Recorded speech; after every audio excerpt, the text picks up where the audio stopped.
Did you ever dream of buried treasure, of lonely pirate coves, of maps with skull and crossbones? Treasure, they say, is where you find it. For it's not so much where you look, but how that counts. The whole universe is one vast, overflowing treasure chest.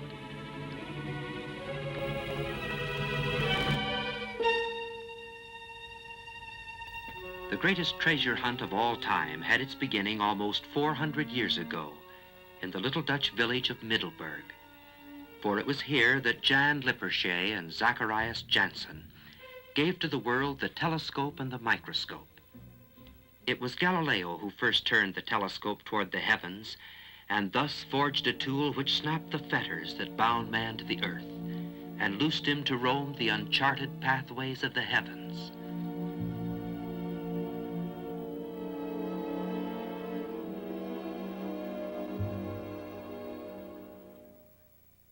The telescope grew rapidly in size and in importance in shaping the thinking of man. And through the passing years, man dreamed and built. And then dreamed again, and built yet again, the giant of Palomar. The giant whose 500 tons of glass and steel is poised so delicately the hand of a child can move it on its course. The giant whose 200-inch eye stares unblinking into space to see 1 billion light years. Just what is a billion light years? Let's imagine a trip through space at the speed of sound, 760 miles per hour. At this speed, we could reach the moon in 12 days, 22 hours, and 48 minutes.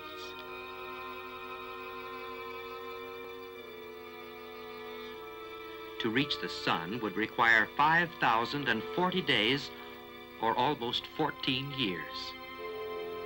But to reach the nearest star, we must travel on day and night for 3,800,000 years.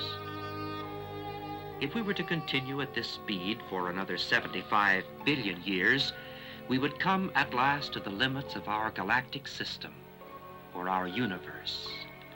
And from this vantage point, we would see in the depths of space beyond a tiny hazy object. Here we discard our jet plane for a beam of light and hurtle on through space 1,000,000 times faster than the speed of sound, 186,272 miles each second. And after traveling at the speed of light for 1,000,000 years more, we find ourselves in another universe, composed of 100 billion other stars.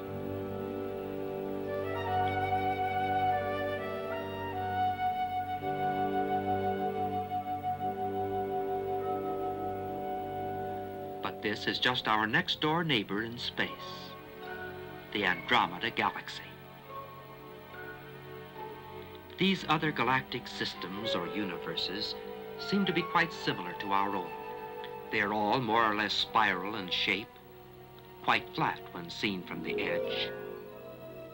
Their diameter is about 100,000 light years. And remember, 1 light year is almost 6 trillion miles. How many other universes are there? No man knows. There are at least 200 million of them just within the range of the Palomar telescope, each composed of 100 billion suns. The facts man discovered with the telescope left him overwhelmed by a sense of utter insignificance. The world, which had seemed so large, was now just a speck. And man, well, he was just a tiny microbe crawling on a speck of cosmic dust.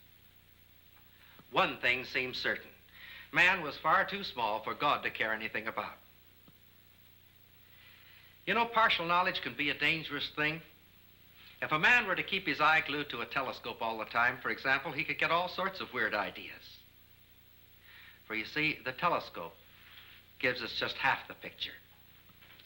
It is interesting to note that the telescope and the microscope were born at the same time and in that same little Dutch village. For while Jan Lippershey was building the first telescope, Zacharias Janssen was creating the instrument which unlocked the fabulous treasure of little things. Thousands of years ago, Job asked, "Hast thou entered into the treasures of the snow?" Treasures in snow? Yes, treasures of beauty. Art treasures, rare and priceless, yet free to all.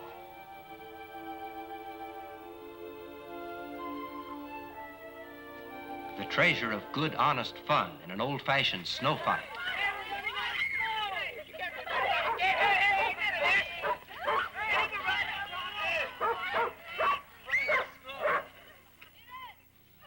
But there are other treasures, too. The warm sun shines again. The snow melts. Drop adds to drop, rivulet to rivulet, pouring into streams, tumbling, cascading down the mountainsides, hurrying to its destiny, to be channeled at last into irrigation systems, and then bubble forth to soak into the ground with all its life-giving wonder, and at the call of thirsty roots to rise again and erupt into a miracle of life.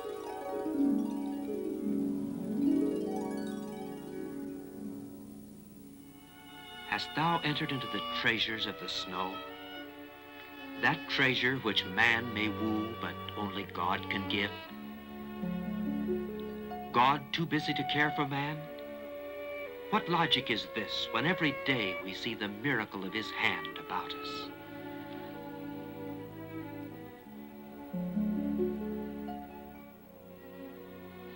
Could it be that there is yet another treasure in that snow? A treasure hid from all but careful eyes, open only to patient seekers after truth? Yes, and it's worth more than all the gold and jewels of men.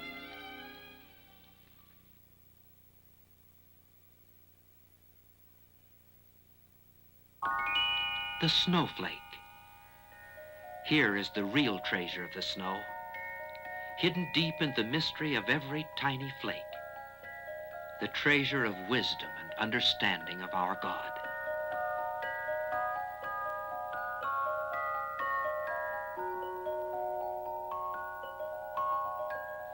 How many snowflakes on a mountainside? Man could not even name their number. God could have made them all the same, all a shapeless mass. Yet he chose to make them each a wonderful mystery, all perfect, all fashioned about the same basic six-sided pattern, and yet all different. Perhaps that he might reveal to man his infinite concern for little things. How could God care for man? How could he help but care?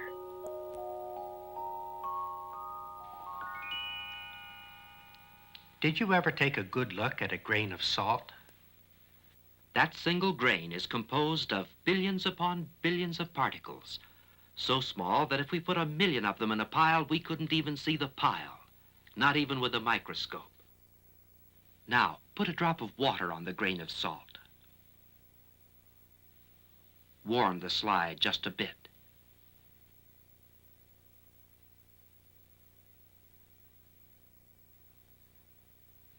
Something is happening to that grain of salt.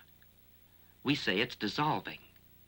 Millions of those tiny invisible particles are breaking away from the grain of salt and mixing with the molecules of water, so the salt grain just disappears. But now, as the slide is cooling, let's turn to a higher power.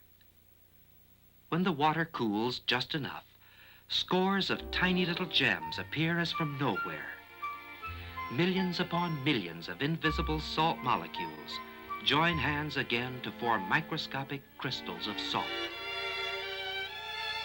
Treasure in the commonplace.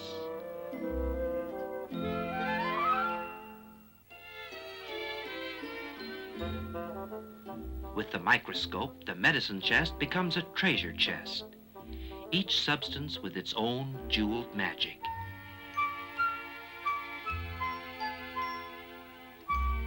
In that cough syrup, you may find turpin hydrate, which produces long, slender crystals that form at precise angles, which identify these crystals from all others. Your favorite eye wash probably contains zinc acetate, each crystalline substance producing its own characteristic crystal.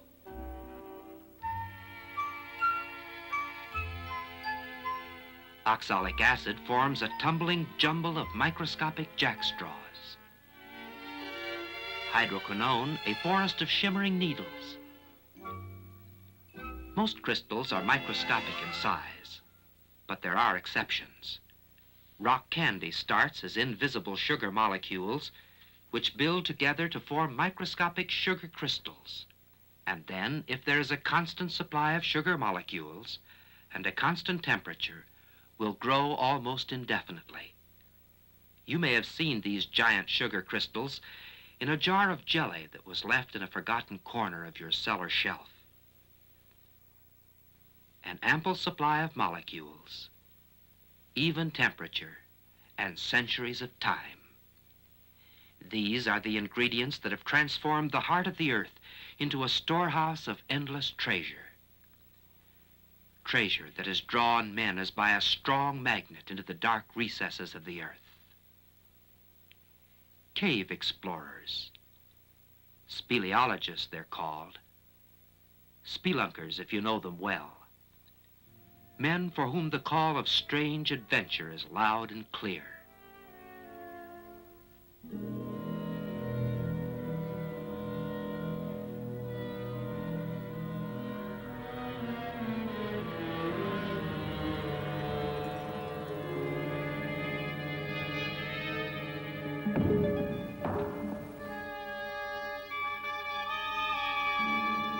Their search is not for gold, but for the elusive gem of knowledge, to be where man has never been before, to know the unknown.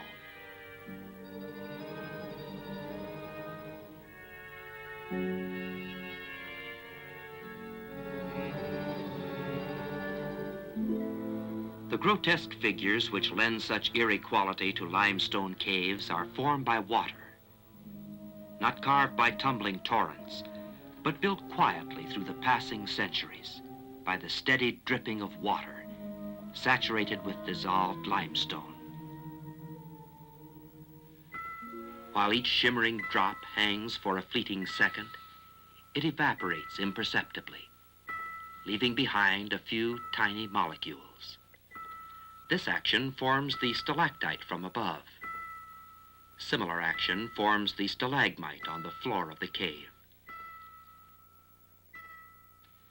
Just as the crystals formed in that glass of jelly forgotten on the cellar shelf, so through the passing years, crystal formations of indescribable beauty and wonder have been building, molecule upon molecule, in the dark corridors of the earth.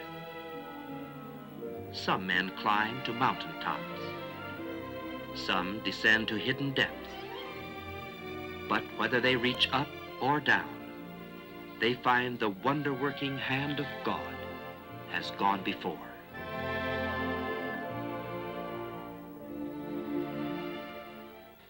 I'd like to share with you what to me is a wonderful experience. It's the growth of microscopic crystals under polarized light. Let's take a pinch of Trianol. Cover it with a cover slip, and then heat it until it melts into a thin film of liquid. And then watch that liquid under the microscope.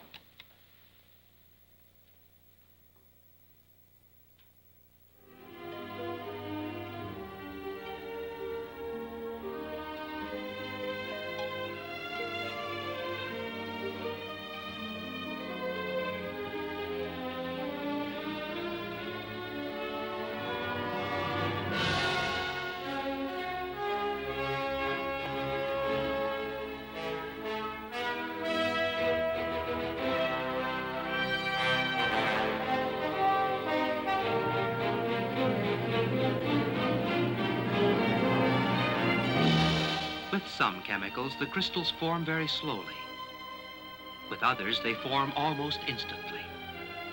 And they are all different, because the invisible molecules are different. Each substance shows its own special form and beauty.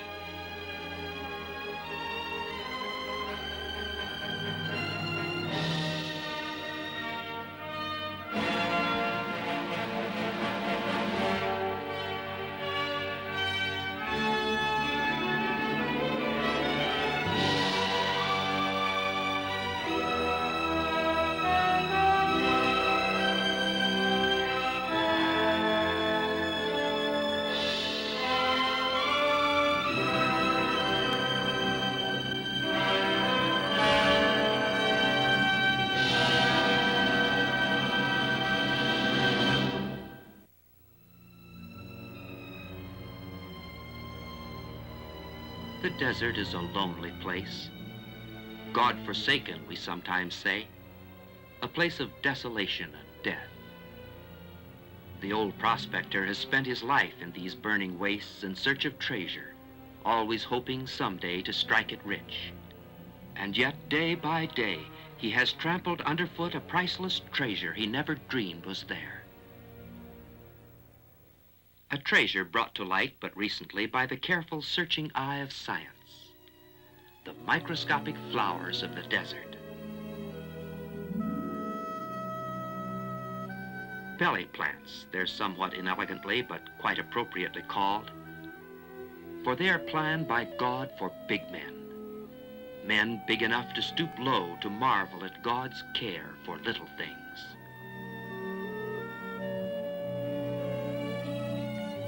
How do the tiny seeds of these delicate plants survive the blistering, parching heat of the summer sun, the freezing cold of winter nights? How did they take root in the barren, shifting sands of the desert? It has been found that these almost invisible seeds will survive the rigors of the desert for 5 years or more, waiting just the right conditions necessary for their mysterious growth. By exploring the enigma of their growth in this strange environment, scientists hope to gain new knowledge, knowledge to aid man in his search to find new ways to feed a hungry world.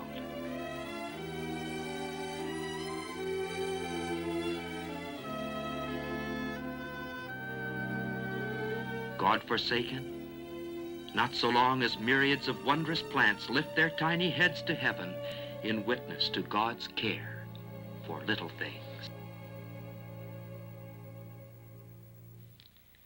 It doesn't seem possible that 150 years could have passed after the invention of the microscope before someone thought of looking inside a drop of water.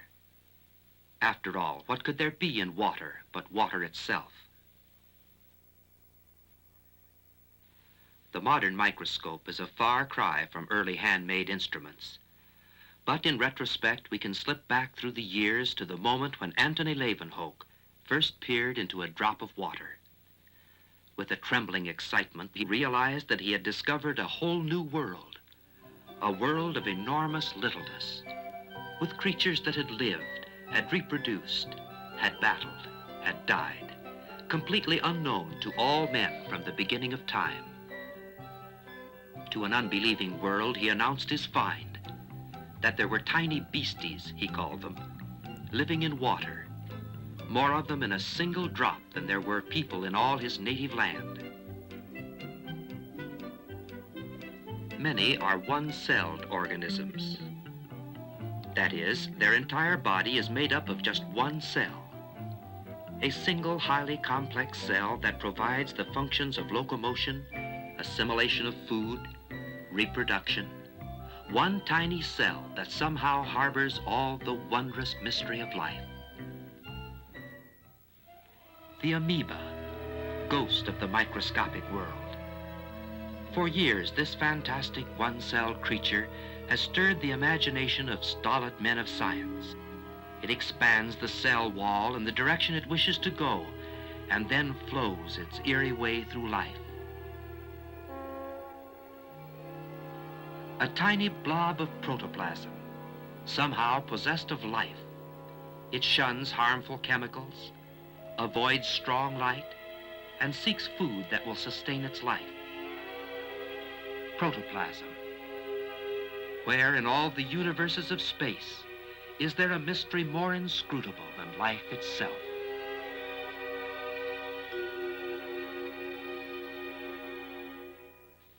We've had a little glimpse of what can exist in a single drop of water.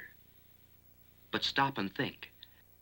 There are 117,000 drops in a gallon. 1,100,000,000,000 gallons in a cubic mile. And there are 400 million cubic miles of water on the Earth. Scientists from the University of Southern California show keen interest in all life found in the sea. But none is more important than the microscopic plants and animals trapped in the gossamer web of a plankton net. For here again, the real treasure is in little things.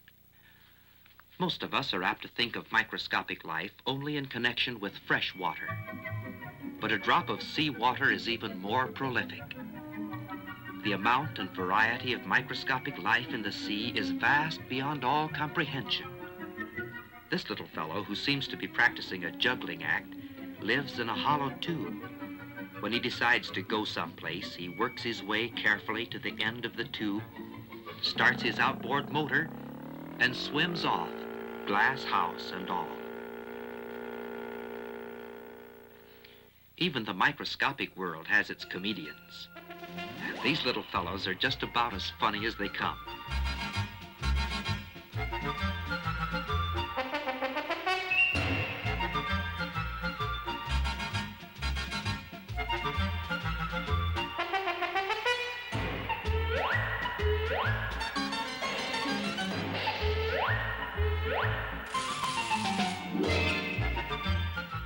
The floor of the ocean is the museum of the microscopic world. For it is here that countless billions of creatures that have lived and died have left a fabulous record of their existence. Just black, slimy mud. But the microscope reveals that it is composed almost entirely of minute particles of exquisite beauty. The creatures who once lived within the stately halls of these microscopic mansions built them from chemicals they found in the sea. Diatoms build their houses of silica, tiny houses of natural glass, so small and so perfect that they are used to test the quality of high-power microscope lenses. There are more than 10,000 varieties of diatoms, and each builds its house on a pattern different from any other. These are living diatoms. They are in all water, fresh or salt, but in the sea their abundance is unbelievable. When the diatom dies, the discarded house sinks to the floor of the ocean. Impossible though it may seem, this 100-foot cliff is composed almost entirely of diatoms. In one thimbleful of this diatomaceous earth, there are more than 14 million diatoms. How many diatoms in one scoop of a power shovel? If man should try to count them, numbers would lose all meaning.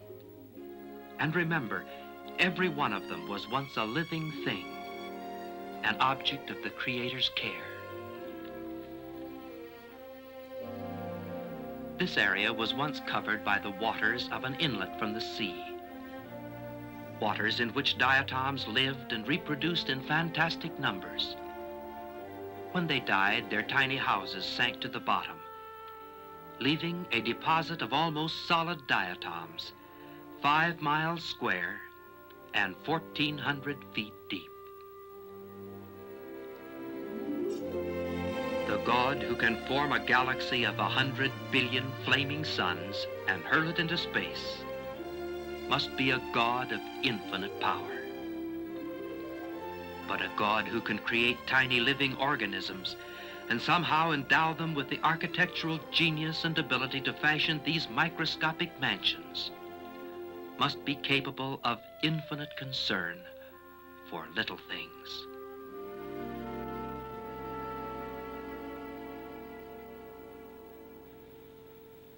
We've been exploring the treasure house of the universe. Together, we've examined the very large and the very small. And I'm sure that the question has arisen in the minds of all of us, just where do we fit in? What is man's place in the eternal scheme of things?